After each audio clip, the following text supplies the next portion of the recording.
Pushkin.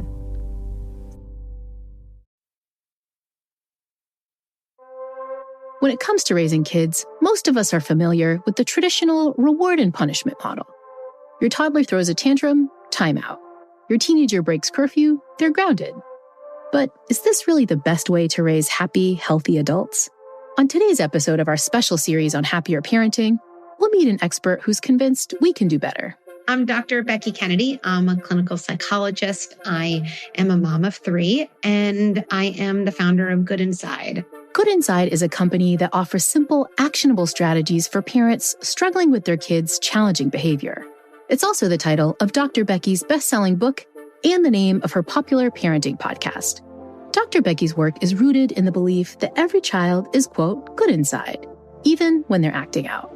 And while our instinct might be to lecture, yell, or take away privileges when our child acts out, Dr. Becky thinks we need to be a little bit grateful in those moments, because she sees meltdowns and rule breaking as signals, important clues that point to an underlying problem, which needs to be understood, not punished. Now, does that mean that Dr. Becky wants us to condone bad behavior? No, but she does believe there's a better way to respond. When a kid hits, when they're whining, when they never listen, no part of me is like, oh, that's amazing. That's your kid's natural expression of their feelings. We should celebrate. No. I always say the right answer is often between 2 extremes. And if one extreme is you see behavior that's bad, and then what we do is we kind of unconsciously assume our child is bad. That is why we send them away. That would bring a punishment-based approach. I'm not such a fan. What I think is really powerful is if we see our kids' bad behavior as a sign of what they need. And again, that doesn't mean behavior is okay. But if I always drop my phone and it shattered, that might be a sign I need a phone protector case. That doesn't mean it's okay that I drop my phone. It actually means I have a way of fixing the problem. So if you see your kids hitting a sibling, for example, as a sign of what they might need, you're going to activate curiosity. You're going to end up asking yourself different questions. Instead of saying, what is wrong with my kid? We'd say to ourselves instead, I wonder what was going on for my kid right before they hit. I wonder what skill my kid would need to manage the frustration of sharing a toy with their sibling, but not have that frustration come out as a hit. Makes me think about the difference in a basketball coach saying, why is my player missing all their layups? Why? You know what I'm going to do? I'm going to send them to their room. I'm going to make them do laps around the court over and over again until they figure out. Yeah. Versus a coach that says, wait a second, what is getting in my player's way of making a layup? What skill would they need? And then when can we practice? Ooh, tomorrow I'm going to get them in the gym and I'm going to really look at their form. And then I'm going to say, oh, I figured it out. Okay, I'm going to teach them something new. And then I'm going to practice something new. And I don't think any of us would say, oh my goodness, Becky, what a permissive basketball coach. I mean, that coach is basically saying it's okay to miss shots. It's so crazy. No, we would say, what a great coach. They're using, quote, bad behavior as a sign of what might be going on. Then they can understand what's going on. Then they can build a new skill and practice, and boom, the behavior actually improves. So that's what the Good Inside approach is all about, but not for basketball, but for kids' behavior. I love this approach for 2 reasons. One is it really touches on something that we talk about a lot, which is this idea of growth mindset, right? Your kid is not fixed. Their behavior is not fixed. The goal is skills learning. But it's also kind of putting the parent's role into kind of like the light. In some ways, you are kind of coaching your kids, hopefully, towards skills building, towards better emotional regulation, towards better behavior over time. And I know this is something that you've talked about a lot, right? This idea that parents need to know what their role is. From your perspective, what's the parent's role and how should they be thinking about it? I love you for so many reasons, but I love you for asking that question. This whole thing about what is a parent's role? What is a parent's job? It came from years in private practice where parents would come to me about a variety of things, the tantrums, the rudeness, the clinging, even though they know everyone at the birthday party, whatever it is. And I'd always say to a parent, what is your job in that tricky situation? And they'd always say the same thing. I don't know. Just tell me what to do. That's why I'm here. Right? I'm big on metaphors. Like imagine going to an office on the first day of your job and your boss saying, do your job well. And then you look and you realize, I don't have a job description. And by the way, I don't know what that person next to me does and where their job starts and ends and my job starts and ends. I feel like in that position, that person would say, how could I do my job well if I don't know what my job is? Knowing what your job is with complete clarity is a precondition to doing any job well. And so when it comes to parenting, we have to change our first question to what is my job? And I'll give you a definition that actually works for any situation. In my mind, a parent always has two jobs. One is setting boundaries, and the second is connecting to your kids' lived experience, which is another way of saying validating their feelings. And let me explain both because these jobs work in tandem. Let's start with boundaries. Boundaries are key decisions we make, they're limits we set. And boundaries really ensure that we keep our kids safe. The reason we set a boundary around TV time is because we don't think it's great or safe for a kid to watch TV 3 hours after their bedtime. The reason I hold my kid when they're crossing the street, when they're flailing and saying, let me go, isn't because I want to have control over my kid. It's because I want to keep them safe and they're not exactly in the right mind space to be crossing the street. Those are boundaries. Now, to be clear, kids have one reaction to boundaries, not happy. To be fair, it's not kids, right? Like when people set boundaries with me, I'm not like super thrilled about that either. 100%. A boundary is really a way of saying to someone else, you want something and I'm saying no. Nobody likes having their desires thwarted. Nobody does well. So when you set a boundary, and this is so important because we have some unconscious belief, and me too, that like, I'm going to set some really good boundary for my kid. My kid's going to be like, that is amazing parenting, Mom. Thank you. I do need to go to bed. Thank you for turning off the TV. Right, Never. No child in my house or any child I know who's normal has ever said that. When you set a boundary, which is part one of your job, your kid actually does their job. They feel their feelings. And I know that's an inconvenient truth, but the reason that's our kid's job is kids can't develop skills to manage feelings they don't allow themselves to have. And so if you want your kid to be an adult who can manage frustration and anger and not be a 30-year-old who acts like a 2-year-old, then you want your kid to feel all the feelings when they're 2 and not 30. I say TV time's over. I turn it off. My kid does not say thank you. They say, why? And all my friends get more screen time and you're the worst, yada, yada, yada. And now it's actually amazing. I can do part 2 of my job.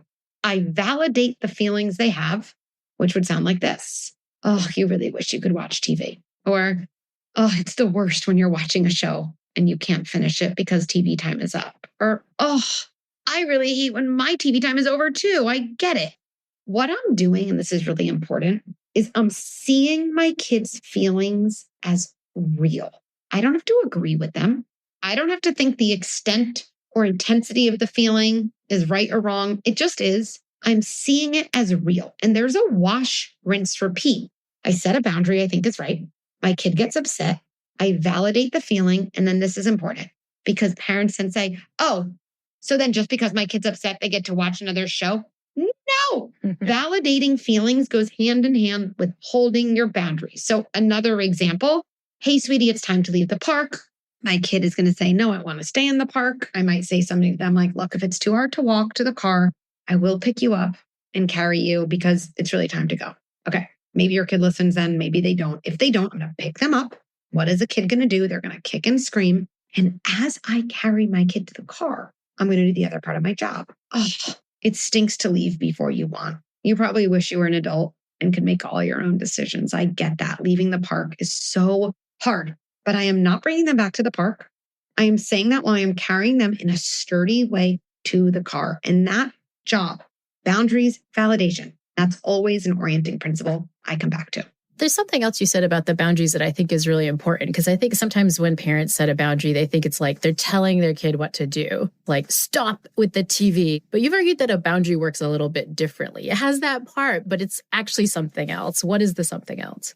All the time I hear from parents, and honestly, I hear from non-parents, just adults. My mother-in-law does not respect my boundaries. My kid does not listen to my boundaries. Let me share my definition of boundaries, and then we can hear together why those things don't really make sense.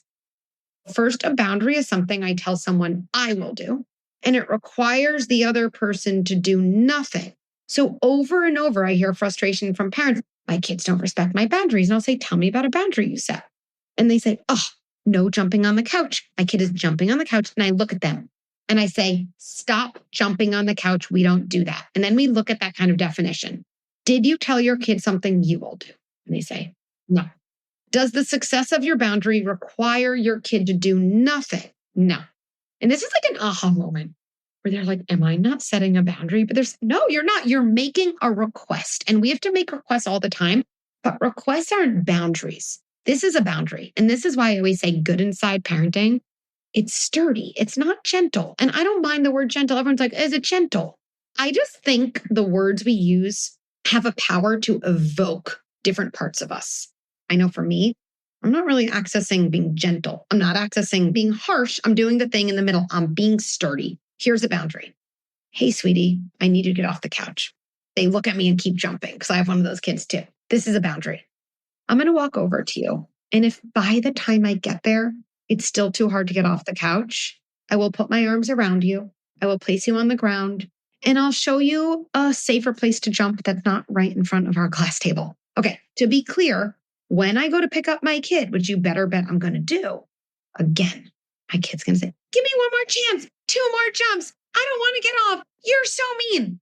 Doesn't matter. My boundary is what I do. It's an embodiment of my authority. My kid's going to probably try to make a dodge back to the couch. What they're saying is, am I more powerful than you? Are you going to let me override the cockpit and be in charge? And they need to test that because actually they need to know that we are the sturdy pilot who will not let them pilot the plane, especially not when they're in that state. And then I would block my kid. And then that other part. Oh, it's no fun to jump on the floor. You wish you could jump on the couch. Oh, I get that. That is absolutely not an option. Oh, and I guess those are your choices. No jumping anywhere or jump somewhere less fun. That's so tricky. I have a feeling you're going to figure it out. That to me is the essence of boundary setting. And that to me is the essence of real sturdiness. And so when parents say, you're not punishing your kids, you're just raising snowflakes, I'm like, go watch me in action. You are sorely, sorely mistaken. But this gets to, I think, another misconception parents have about the kind of second part, the sort of validating the emotions part, because I think sometimes parents think that that requires them to be the kind of so-called happiness police, that something about managing kids' safety requires managing emotional safety. But you've sort of pushed back against the happiness police idea. Why is it that we have to kind of allow our kids to go through these moments of discomfort? Oh, yes. You know, these are one of these moments where I'll be out with friends, totally social dinner, and someone will make some offhand comment like, Becky, don't you just want your kids to be happy? It's all we want, right? And I feel like my husband will look at me like, Becky, please just he knows what's coming next. Just nod and move on. But I can't because I'll be like, no, that's not what I want. And it's so interesting how, again, then people go to the other extreme. People will say to me, you want your kids to be unhappy? Whoa, like, no, I'm not like wishing unhappiness on the humans I love the most. But the idea of wanting our kids to be happy, I think, is a well-intentioned but widely misguided wish that actually has the complete opposite impact on kids. They're developing circuitry in their body. For what range of emotions am I set up to cope with? How capable am I of dealing with uncomfortable experiences? I'm talking about things like, Mom, I'm the only one in my class who can't read. And as a parent, let me just say, it's painful when your kid says that because we love our kids so much, right? I think what we're often tempted to say is something like, that can't be true. Or everybody reads at their own pace. Or, okay, but you are the only kid who can do multiplication. So what we have the urge to do is we see our kid disappointed, sad, frustrated, mad, jealous, some version of uncomfortable. And to some degree, we think our job in the moment is to pluck them out of that feeling and bring them to a happy feeling. Another metaphor I like to think of is like we find them on a bench. And this is the bench of I can't read books yet. I'm noticing people around me can do things I can't, which, by the way, will happen for the rest of your life. Or people have things I don't have, or I just feel less than. And when we see our kid on that bench, we see a sunnier bench. And we're just like, come with me there. It's so sunny there. Why is this not ideal? Because resilience in adulthood is actually based on our ability to kind of proverbially like sit on all the benches we come across in life. I know my kid when they're older, at some point they're going to, I don't know, be in a class in college where they're intimidated by people. They're going to get a bad grade. They're not going to be invited to someone's birthday party. They're going to get fired for a job. They're going to think they're going to get a job and not get it. They're not going to get a promotion. They're going to be embarrassed in public. All of the things that happen in childhood won't happen in the exact form in adulthood, but they will happen with the same set of feelings in adulthood. And if when my kid is an adult, what they've learned is when I feel jealous, sad, nervous, mad, less than, I look around for the happy. Where is the happy? All that sets my kid up for is anxiety and fragility. So what's the alternative? And this is going to sound so counterintuitive, but I'll explain it. Let me go back to that example. My kid's on this bench of feeling less than, which sounds like I'm the only one who can't read. Now, again, we don't have to go to the other extreme. Should I say, it's so true. You're so stupid. Yeah. Duh. No, do not recommend. Okay. Yeah. But if you think about your kid on that bench, what would it mean to just sit on the bench with them? In some ways, to say to your kid, you're on this bench and you're uncomfortable. I'm not scared of this bench. I don't need to pluck you off the bench. The only reason I would need to do this if this bench was like going to eat you alive, it's just a bench. By the way, you'll sit here a million times. So let me just plop down next to you. And then what you're doing is the most profound thing we can do as parents is you're making sure your kid is no longer alone. Feelings don't overwhelm kids. Feeling alone in feelings overwhelm kids. And it's actually the experience of repeated aloneness in a feeling that leads to adult anxiety because you get encoded in the overwhelm of being alone. So I just want to give you a few lines because I want to make things concrete. First thing you can say to your kid when they say anything they're upset about, I'm so glad you're talking to me about this. Not just parenting advice. It's just kind of general relationship advice. I was talking about this on a podcast a little while ago, and my husband, who doesn't usually listen, was like, you know those 3 lines, just saying when I talk to you about stuff that's hard at work, like I would like those lines. Yeah. And so first line is just, I'm so glad you're talking to me about this. The second line is saying to a kid, I believe you. And then the third line is just, tell me more. Because what you're really doing is you're saying to your kid in this powerful way, I am not afraid of your feelings. They will not swallow anyone.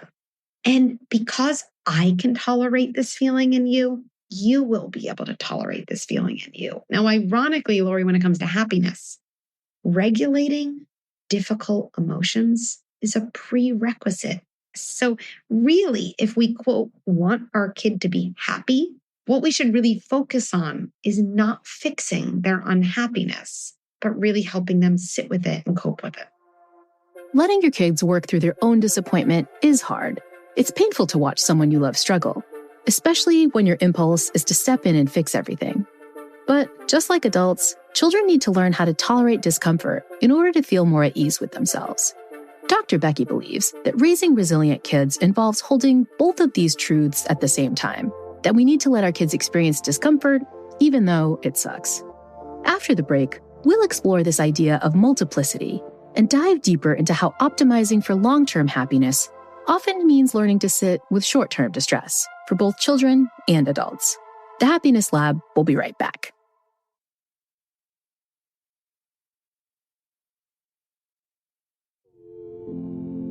From an evolutionary perspective, our most important goal in life is to make sure our kids survive so they can get their genes into the next generation. It therefore makes sense that parents have a built-in motivation to do everything in their power to protect their children. If your kid wanders near a saber-toothed tiger, it's your evolutionary duty to step in and keep them safe. But in modern society, that instinct to protect at all costs often leads to overparenting, the tendency to take over for your kid in nearly every tricky situation.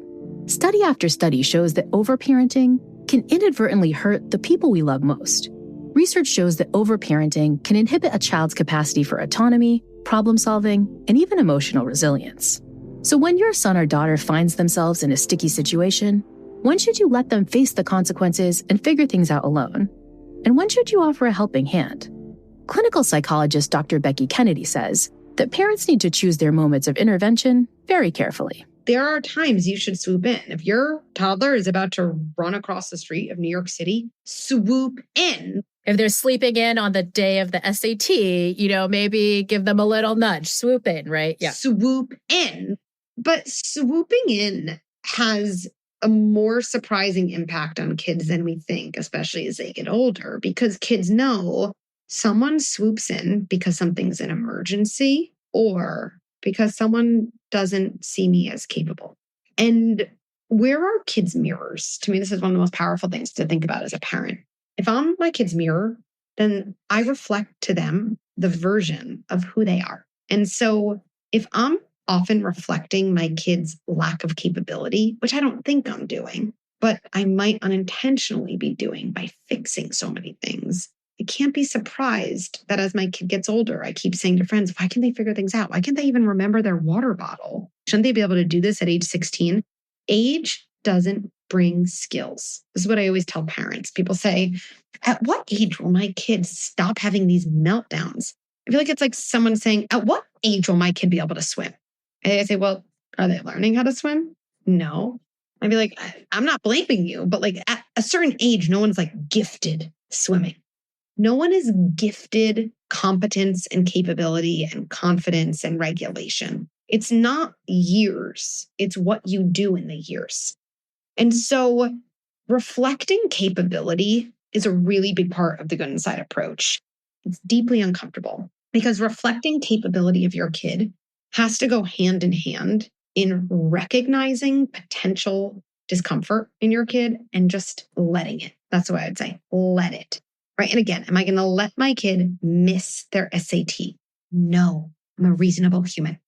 Am I going to let my kid forget their water bottle when, by the way, we've been talking about remembering your own water bottle? Yes. Here's actually a really important difference. Too often in those situations, we do it from a place of frustration and punishment. So I'll say, I'm not bringing you your water bottle. You can deal with it. Nobody finds that inspirational. This is very different. Sweetie, I'm not going to bring you your water bottle. You're a strong kid. You'll figure it out. And when you get home, let's figure out just a better system to remember it. All the different things that happen that are hard, I really do say to myself, this is amazing.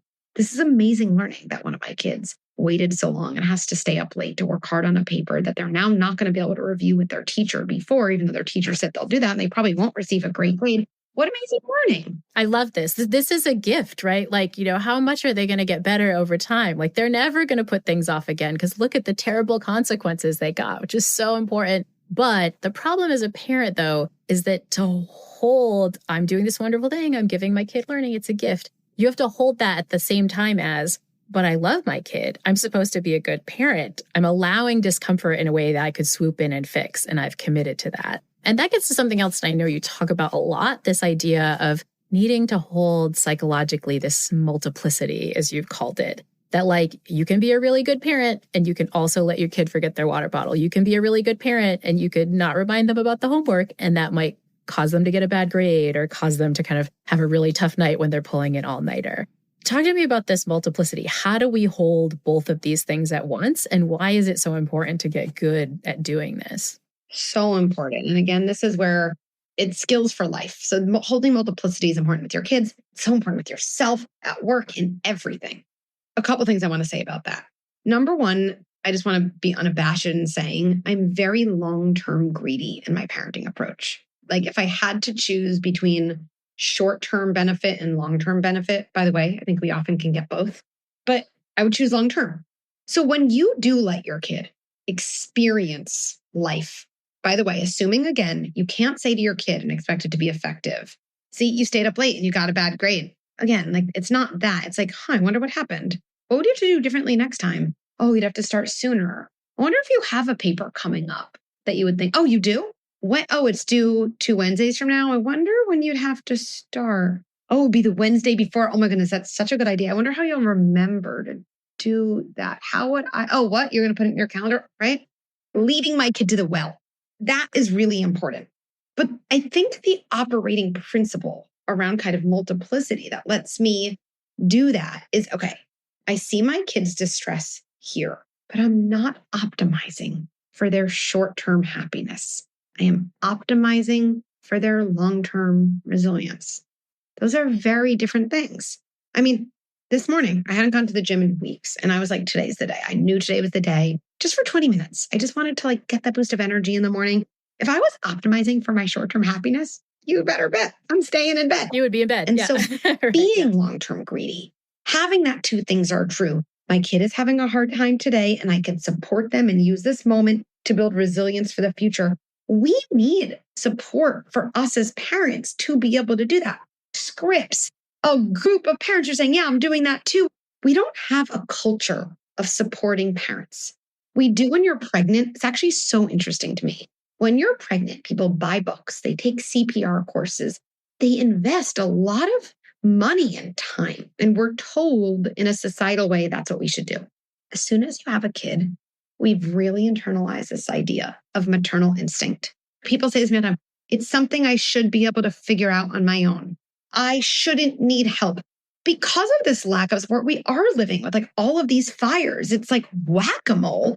And so that's big picture. My mission is just to change that idea, is to say, hey, my guess is of all of your values, parenting and your kids' mental health is probably toward the top of your list. My guess is if you look at your even expenses and the way you spend your energy, actually investing in the support a parent would need is probably low on the list. It's so out of alignment. Once we have that, it's a lot easier. Without that, when we're alone, you just spiral. And this is why I love your work so much, because you're kind of helping parents get these tools. And sometimes using those tools themselves can be really good for parents' well-being. I mean, one of my favorite tools that I know is one of your go-tos is the idea of getting curious, especially when you're dealing with a bad behavior or a failure or a screw-up. Why is curiosity such a superpower when you're dealing with failure?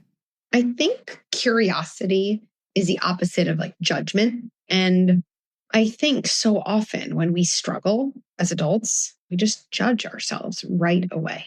I think that's because when we had hard moments when we were kids, when we had bad behavior, guess what most of us were probably met with? Judgment.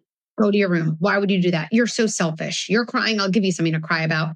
And so we've wired in our body struggle next to harsh judgment. And even though the harsh judgment part was initially someone else's voice, we've internalized it so much. This is kind of so sad to me. It's become our own voice. And then we're hard on ourselves when we're triggered and we're reactive to our kids. But the truth is we react to them based on our own circuitry. We can't do something with our kids that we're not working on with ourselves. If I have wired my struggles next to judgment, then it makes sense. I'm going to say to my kid, what's wrong with you? You're so dramatic. You always ruin things. Even though later at night, I'm thinking, why did I say that? I promised myself I wouldn't say that. What is the answer to this? Change starts by changing your interaction with yourself, which is why I care so deeply about all the reparenting work we do. That is the most powerful thing to be able to be the parent you want to be. And curiosity is the key. So let's say as an adult, I just yelled at my kid. I think judgment activates so quickly. I'm such a monster. I messed up my kid forever. If anyone ever saw me, they wouldn't even believe the type of mother I am. I've said this to myself. I'm like, I'm Dr. Becky. I'm yelling at my kid. What is wrong with me? But I wonder what was going on for me in that moment. What led me to yell at my kid when they complained about dinner? And this is powerful. What actually happened earlier in my day or week that probably put me in the up to the brim place I was in? So then complaining about dinner was just a straw that broke the camel's back and I yelled. This is curiosity. And I think one of the things, again, that we have to reparent ourselves about is we mistakenly think being curious about bad behavior means you're condoning bad behavior. But again, I always think about other areas. If I'm curious about why my star football quarterback keeps throwing interceptions, why are they doing that? Is it their positioning? Is it their timing? If a coach was saying that, I just can't imagine another coach would be like, oh, so you're condoning all these interceptions. It's just actually so weird. Curiosity is the key to change. Judgment is actually the key to being stuck and never changing, just ineffective. So curiosity, I wonder why I did that. To me, another phrase that's such beautiful, compassionate curiosity is, I'm a good person. I was having a hard time. I wonder what came up for me in that moment. Because usually that's what happens. Something comes up. I have a fear about my kid. I worry people think I'm a bad parent. I worry my kid's a sociopath. Well, As long as I'm thinking about my 4-year-old as a sociopath, I guess it makes sense that I'm yelling at them. Okay. How else would I have to interpret their behavior to have a different thought and therefore probably be more able to stay calm? See, now curiosity allows me to make positive change. And these are all cases where you're using that curiosity on yourself as a parent, when maybe you did a behavior that, wasn't so awesome. You've argued that we can use the same kind of technique when we're dealing with a kid's bad behavior. Let's say, you find out your teenager lied to you. They went to some party that they weren't supposed to go to. Walk me through how you would use curiosity in that way, and maybe our boundary setting and our kind of validating feelings job as well. So let's say you have a teenager who lied to you.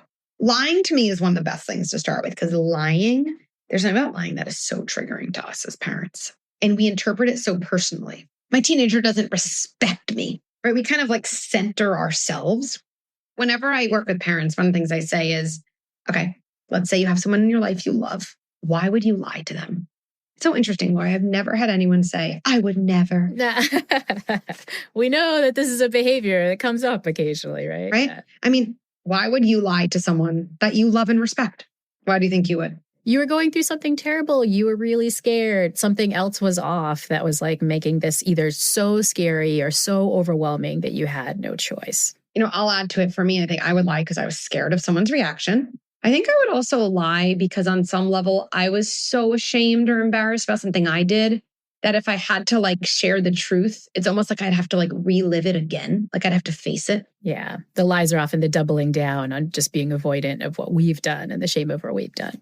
Right? People think kids who lie, again, you're so sociopathic. Actually, there's something so vulnerable in that moment. They're like, I actually feel so guilty that it's so consuming me that I have to almost pretend this thing didn't happen to survive the moment. Okay, so you have this kid who lies, right? And again, let's say we can maintain calm and not be triggered and not make it about us. How can you use curiosity? I'm going to model this exactly because it's going to create controversy because it's different. And parents are going to say, isn't that just letting them get away with it? We're so used to this adversarial control mindset.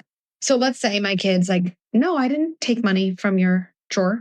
Meanwhile, I have some Nest Cam. I'm seeing my son take it. So obvious. Leading with curiosity would sound like this. This is actually important.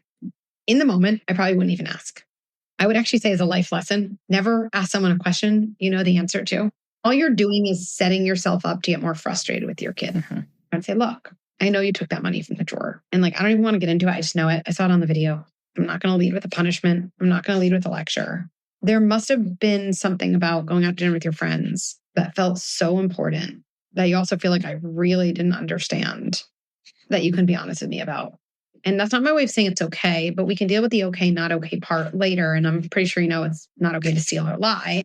What's actually really more important to me is our relationship and figuring out what actually I could do to make it easier to tell me the truth. I know parents listening are like, WTF. You are going to make me raise a child who will lie to me forever. I would bet $100 your child will lie to you less.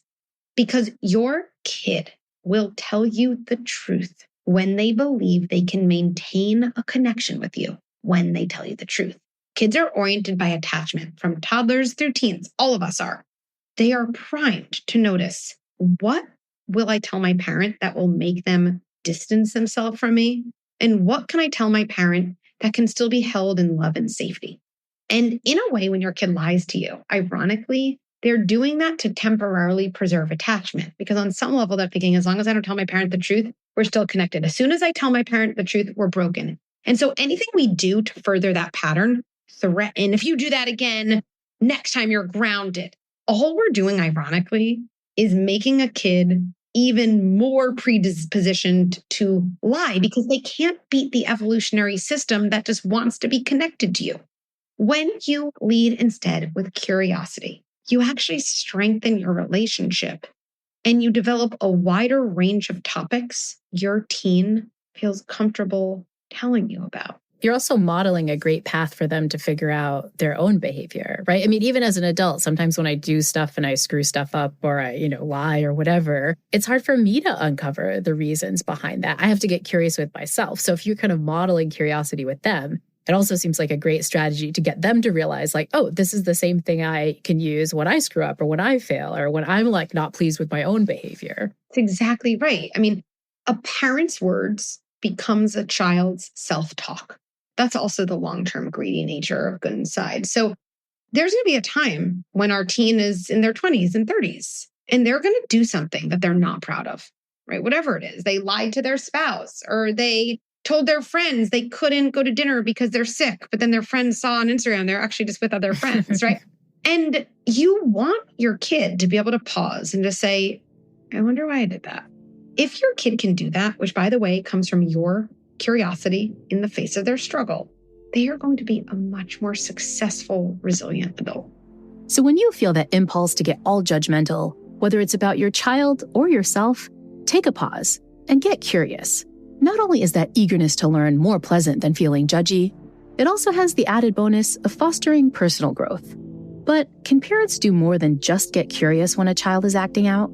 Could we turn these unpleasant moments into positive experiences? What if we could make these times fun, even joyful? After the break, Dr. Becky will share a tool that she keeps in her back pocket to make tough parenting moments more playful. The Happiness Lab will be back in a moment.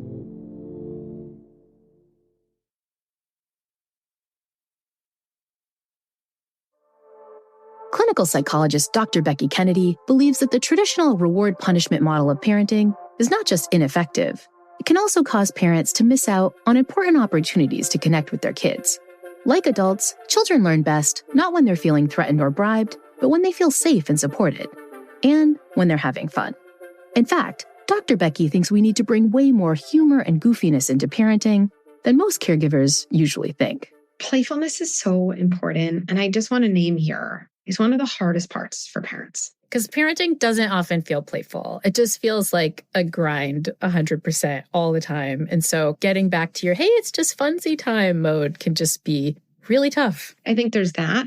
And I would say, I don't think most parents experienced a lot of playfulness from their parents. True, totally. People will say, why is it so hard for me to do pretend play when my kid is young, or just joke around with my teen when they're older? And I think parents hold a lot of guilt, like, is something wrong with me? If play is hard for you, and if play feels awkward, all that's a sign of is play was likely not modeled to you by the adults in your life. And so any effort you make to be a little more playful, first of all, it will be awkward. Anything new feels awkward. But I really want anyone here just to tell themselves, that's like a cycle breaking act. I'm pretty brave and amazing to do something with my kids that no one did with me. And so why is playfulness important? I'll give a couple examples. My kid's towel. Their towels are just always on the floor. And like, I don't know why it drives me nuts. Like, it's probably something inherited from my childhood. Like, of all the things, okay, the towel's on the floor. It's not like, fine that you don't respect me, like, but it does bother me. And for so many years, I feel like I've said, hey, have you noticed the towel on the floor? A couple weeks ago, is what I said. Because my kids always joke that I'm so old and I'm over the hill. That's what they like to say to me, And I'll say, this is so weird. I feel like I see your towel on the floor, but like my eyes, in my 40s, like they're kind of going. And like, I don't know. My kid's like, yeah, Mom, I think you're over the hill. I don't think there's a towel there. I'm like, really? Because I'm going to like walk over there slowly. I'm going to get on my knees and just feel. And then while I do that, guess what my kid does? They go get their towel. Mm-hmm. And then I go and I touch the floor. And I'm like, oh my goodness, that is so weird. My eyes are so bad. I need my bifocals. How terrible. Yeah. And I just think about how that could go. Pick up your towel. I'm not picking up. I'm doing homework. If you don't pick up your towel now, no dessert. And then I'm like, why did I say that? I don't want to withhold dessert. And then I'm like, okay, I guess you can have fruit and whipped cream. That's not really dessert. I'm making stuff up. I'm getting in a fight. So what's the hardest part here? I actually think a lot of the moments to choose joy and to choose play, the alternative isn't calm. Often the alternative is control and anger.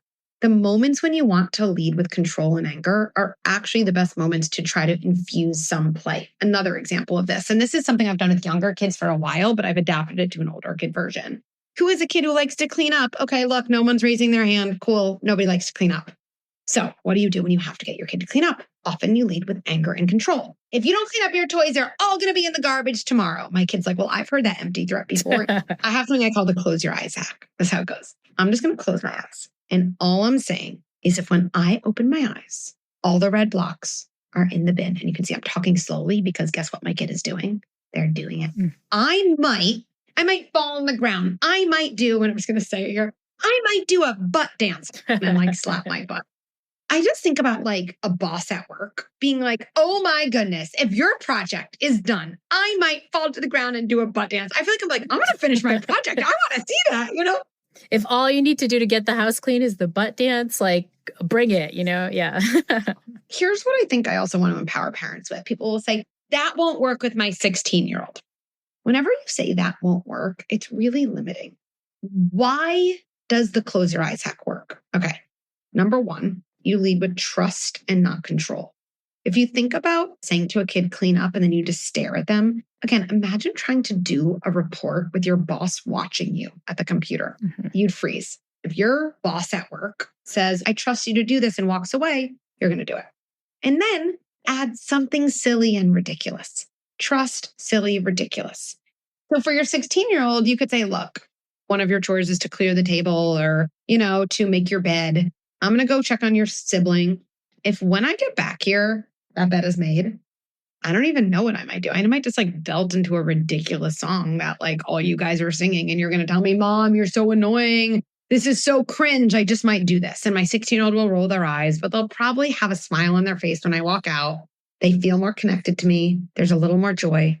And I bet the likelihood of that bed being made just skyrocketed. I love this because you're able to get stuff done without the negative emotion, right? And I feel like if only we can make parenting a little bit more goofy, a little bit more joyful and fun, a little bit more connected, parents would just feel so much better all the time. I think that's right. And I think pushback I get, someone said, so everything has to be a game. Can't my kids just listen? But I think we underestimate how much as adults we kind of cooperate with other people for the same reasons, like for fun. At the end of the day, cooperation and listening just means I'm doing something you want me to do that I don't want to do. Because anytime you say to a 16-year-old, hey, you can be on your phone for 2 hours, I don't know anyone who's like, I'm not doing it. When we're talking about cooperation, we really mean I want my kid to do something and they don't want to do it. So as an adult, if you think I don't want to do something, but someone else wants me to do it, why would I listen to them? Like if I'm having lunch with you, Laurie, and one of my friends walks by and it's like, can you guys both come help me pack up my apartment? And I'm like, no. And they're like, well, if you don't do it, I'm never going to be friends with you again. I'm like, yeah, I'm not doing it. If they say, I have this like amazing, I don't know, music to play, and I'm going to get some like ice cream delivered. What do you think? I feel like you and I might be like, okay. Yeah. Play and levity is always a motivator to do things you don't want to do. And so it's not, do I have to play games? Why can't my kid just listen? It's actually kids operate based on the same principles adults operate based on. I think this final insight is so important. Kids are motivated by the same principles that adults are. They prefer connection and validation to anger and judgment, and they respond way more favorably to humor and fun than they do to being forced. I'm so thrilled that Dr. Becky was able to share all her insights with us today. Her Good Inside approach is a reminder that if we respond to our kids' defiance as a signal of unmet needs or lagging skills, we can summon the curiosity needed to discover what's really going on and react a bit more happily. But let's do a quick recap of the tips Dr. Becky shared today. First, we need to remember that the job description of being a parent involves two separate but important roles. We need to set boundaries, but we also need to validate. The boundary part keeps children safe and grounded, while the validation part helps us build trust and connection. But validation doesn't mean giving in. Saying, I get how hard this is, while holding the line, will teach your child that their emotions are real and manageable without rewarding that not-so-great behavior. Second, parents do not need to fix a child's feelings. They just need to make space for them. So challenge that happiness police mentality. Your goal is not to make your kids happy all the time, but to teach them that they can feel safe sitting with discomfort, a lesson that's super important for handling real-life adversity later on. Tip number 3, when in doubt, shoot for long-term greedy parenting. Try to avoid going for the kinds of short-term comforts that prevent resilience in the future. But give yourself some grace while doing this, because parenting for the future is not easy. Which gets to tip number 4, multiplicity. Remember that you need to hold two truths at once. I love my kid deeply, and I'm okay letting them face a tough moment. Tip number 5, summon curiosity. Curiosity leads to understanding and change, but judgment usually keeps us and our kids stuck. Tip number 6 is to choose playfulness over control. Bringing the fun back to tough situations can lead to connection and motivation without all the power struggles. So the next time you're tempted to lay down the law, maybe try a butt dance instead. Because play doesn't just make parenting easier, it actually makes it more joyful too. And today's final tip, number 7, always give yourself and your child the benefit of the doubt. As Dr. Becky often says, even when we're not at our best on the outside, we're still good inside. Next week on the Happiness Lab, we'll continue our deep dive into strategies for happier parenting. We'll be asking, what can we do to better motivate our kids? We'll learn about the power of developing what's called a mentor mindset. We'll see that there are ways to hold our kids to high standards while validating their agency and independence. We'll also hear how these same strategies for collaborative troubleshooting can help you on the job and in your relationships too. That's all next time in our special season on happier parenting on the Happiness Lab with me, Dr. Laurie Santos.